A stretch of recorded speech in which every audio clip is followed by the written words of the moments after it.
예. 가지가지 않지.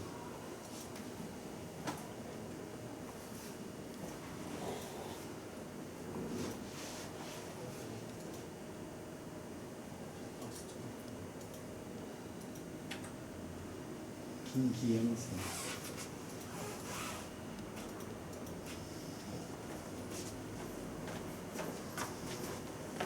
네, 안녕하십니까. 저는 김기영입니다. 박선우 선배님께서 이렇게 초음파를 좀 공부할 수 있도록 한 3주 정도 시간을 주셔가지고 이제 공부를 하면서 제가 봤던 케이스에 대해서 한번 발표를 해볼까 합니다. 너무 오랜만에 발표를 하시고 실수할 수도 있는데 좀 어렵게 마시도록 하겠습니다.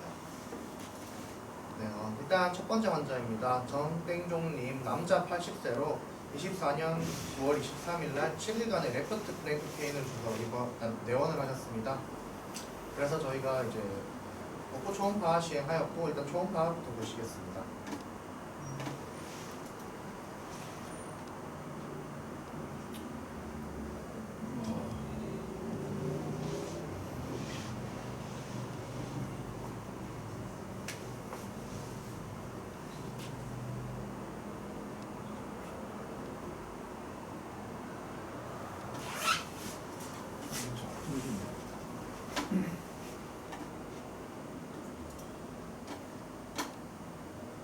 일단 종단면 초음파 보시면 이제 레프트 키드니에 하이드로네프로시스 온 거를 좀 저희가 확인을 할 수가 있었습니다.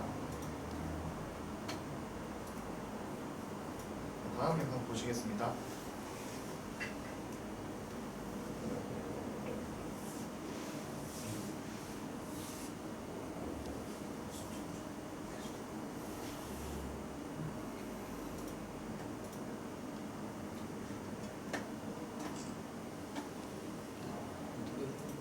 네, 흉단면으로 촬영한 거고 소아스 머슬의 메디알 부분으로 해서 일리압 알터리와 일리압에 인이 있고 하이퍼포시한 겉과 그리고 동반된 포스테리어 섀도잉이 보이면서 스톤으로 의심이 되는 것을 확인할 수가 있었습니다. 네, 사진으로 보아도 이렇게 하이드로네프로시스 있는 거 확인할 수가 있었고 네, 이제 이쪽에 그 유레터 안에 스톤으로 의심되는 부분이 있는 거 확인할 수가 있었습니다.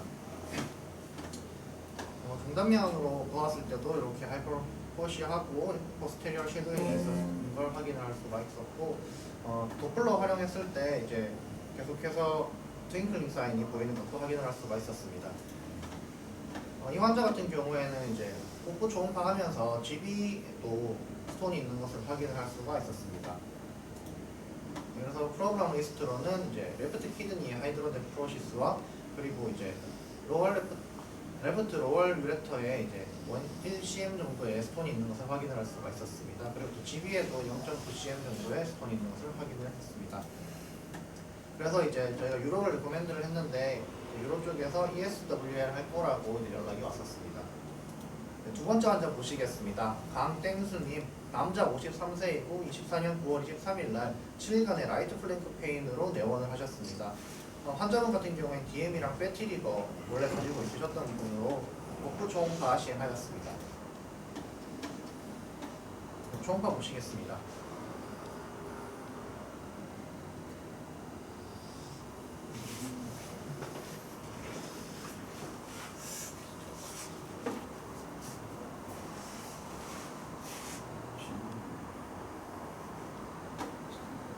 네, 중단면으로 촬영한 키드니인데 라이트 키드니에 하이드로네프로시스가 좀 진행된 것을 확인을 할 수가 있고 또 키드니와 유레터가 이제 만나는 부분인 유레트로 펠빅 정션에 하이퍼포시하고 포스테리어 섀도잉이 동반된 것을 확인을 할 수가 있었습니다. 이렇게 사진으로 보았을 때도 하이드로네프로시스 있는 것을 또 확인을 할 수가 있었고 유레트로 펠빅 정션에 이렇게 하이퍼포시하고 포스테리어 섀도잉이 있으면서 이제 1.1cm 정도의 스톤이 있는 것으로 생각이 되었습니다. 도플러를 보았을 때도 이제 트윙클링 사인을 볼 수가 있었습니다.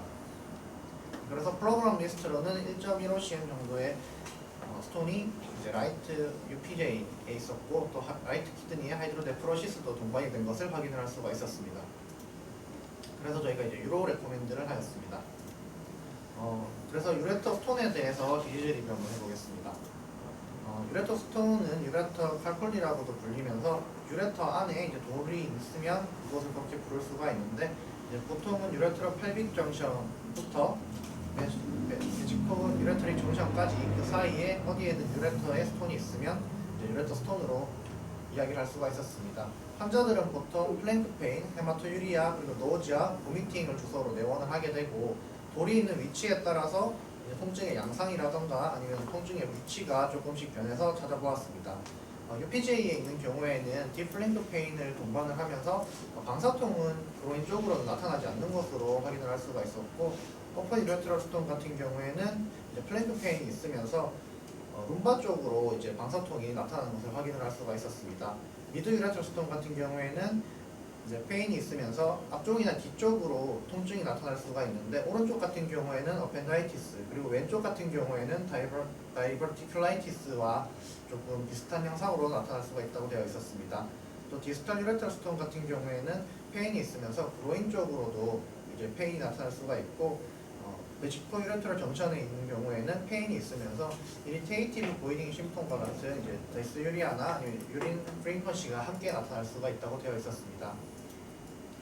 그럼 이제 영상학적으로 이제 어떻게 찾을 것인가에 대해서 보았는데 엑스레이 같은 경우에 KUV를 많이 사용을 하는 것으로 보았습니다. 보통 큰 이제 레디오 팩퀴한 스톤 같은 경우에는 잘 찾을 수가 있었는데 작거나 레디오르센트한 스톤은 잘 찾지를 못하는 것으로 나타나 있었습니다. 그래서 이러한 특징을 바탕으로 이제 돌이 있는 경우에 이 돌이 레디오르센트한지 아니면 레디오 팩퀴한지를 나중에 판단하는데 이런 자료를 사용을 하는 경우가 있다고 되어 있었습니다. 센시티비티의 경우에는 한 44% 정도 되었으면 스페시피시티는 77% 정도 되었습니다. 그런데 찾는 자료마다 그 수치들은 조금씩 차이가 있었는데 보통 센시티비티는 한 50% 이하로 나타났습니다. 그리고 CT 같은 경우가 이제 골든 스탠다드로 많이 이용이 되면서 1mm보다 큰 사이즈의 스톤은 잘 찾을 수 있다고 되어 있었습니다. 또 이제 스톤에 의해서 나타나는 이제 obstruction으로 인해서 유레트로 하이드로 네프로시스나 아니면 페리네프로틱 스트랜딩 같은 것들도 함께 찾을 수가 있었습니다. 그런데 이제 플레이어 볼시 같은 것과 이제 구분을 해야 지는다고 되어 있었는데 플레이어 볼시 같은 경우에는 이제 커멘테일 사인이 나타날 수가 있고 유레트릭 스톤 같은 경우에는 소프트 티슈 림 사인이 나타날 수가 있었습니다. 소프트 티슈 림 사인 같은 경우에는 이제 유레터의 월 자체가 이제 스톤 주위를 조금 둘러싸게 되면서 소프트 티슈가 이제 둘러싸는 그러한 모양을 보고 소프트 티슈 림 사인이라고 이렇게 되어 있었습니다. 초음파 보시겠습니다. 초음파 같은 경우에는 이제 환자들이 응급한 상황에서 좀 스크리닝을 처음에 할 때 많이 사용이 되고 또 임상부와 같이 레디에이션을 피해야 하는 경우에 많이 사용이 된다고 되어 있었습니다. 센시티비티는 45% 정도 되었으며 스페시피시티는 94% 정도 되었습니다.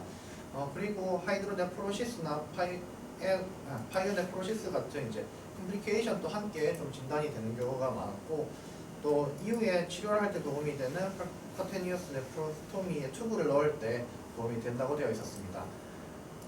이제 영상학적으로 보시면 특징 같은 경우에는 좀 에코제닉 고시 같은 이렇게 밝은 부위가 나타나게 되면서 그 뒤로 아쿠아스틱 섀도잉이나 아니면 포스테리얼 섀도잉이라고 불리는 검은 부분이 나타나게 됩니다.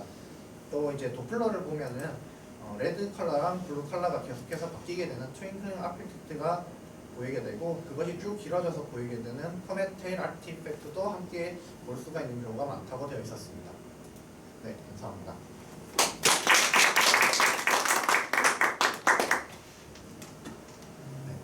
네, 잘했습니다.